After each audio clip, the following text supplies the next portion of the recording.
Hoje, dia 18 de fevereiro, é o Dia Nacional de Combate ao Alcoolismo. Minha gente, isso é muito importante. A gente está falando de uma doença crônica, sem cura e que está associada à morte de 3 milhões de pessoas por ano no mundo. Com a pandemia, o consumo de bebidas alcoólicas cresceu em todos os lugares. Aqui no Brasil, ele quase dobrou, Aninha. Pois é, Zucatelli, e existe uma predisposição genética ao vício, mas o meio também contribui. O isolamento social, o medo e as dificuldades financeiras servem de gatilho para o exagero nas bebidas. O resultado pode ser devastador, mas com força de vontade e a ajuda de especialistas é possível sim se afastar da dependência, como mostra a reportagem da Ana Paula Neves. Bebida alcoólica para socializar, se divertir, desestressar. Os motivos para beber são muitos e o vício em álcool é quase certo. Essa pandemia foi bem difícil para mim, porque quem é autônomo não sabe o dia de amanhã, fica preocupado, e o meu consumo de álcool depois disso aumentou muito. É uma pessoa que bebia no máximo 2, 3 vezes no mês, a começar a beber sexta, sábado, domingo, praticamente o dia todo, e querer beber no meio da semana, plena segunda, terça, né? Comecei a passar dos limites. Mulheres são um grupo vulnerável ao alcoolismo em tempos de isolamento social. De acordo com o Ministério da Saúde, o consumo excessivo de álcool entre a população feminina cresceu de 7,7% para 11%, com tendência de alta. Está havendo um aumento do consumo de bebidas alcoólicas após o início da pandemia. Isto não só no Brasil, esta é uma observação generalizada em praticamente todo o mundo.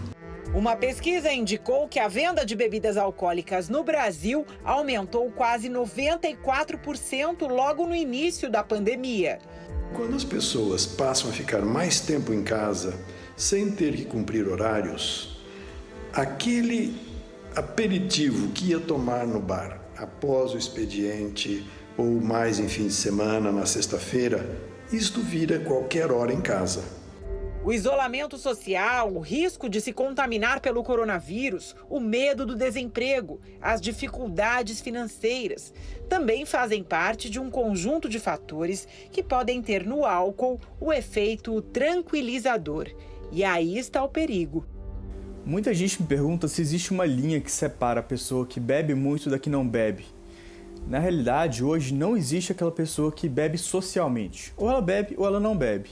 E no caso, se ela bebe, é em excesso ou já é um alcoólatra, né? O alcoolismo, o alcoólatra crônico.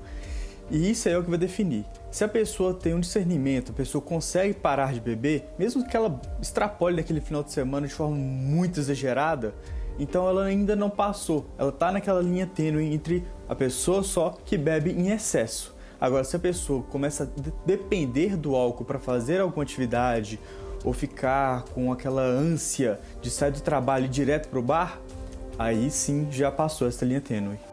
Por que algumas pessoas ficam dependentes da substância alcoólica e outras conseguem beber com moderação? De acordo com especialistas, filhos de pai ou mãe alcoólatra têm mais predisposição ao vício. A genética tem um peso grande para o alcoolismo. Estima-se em torno de 50%.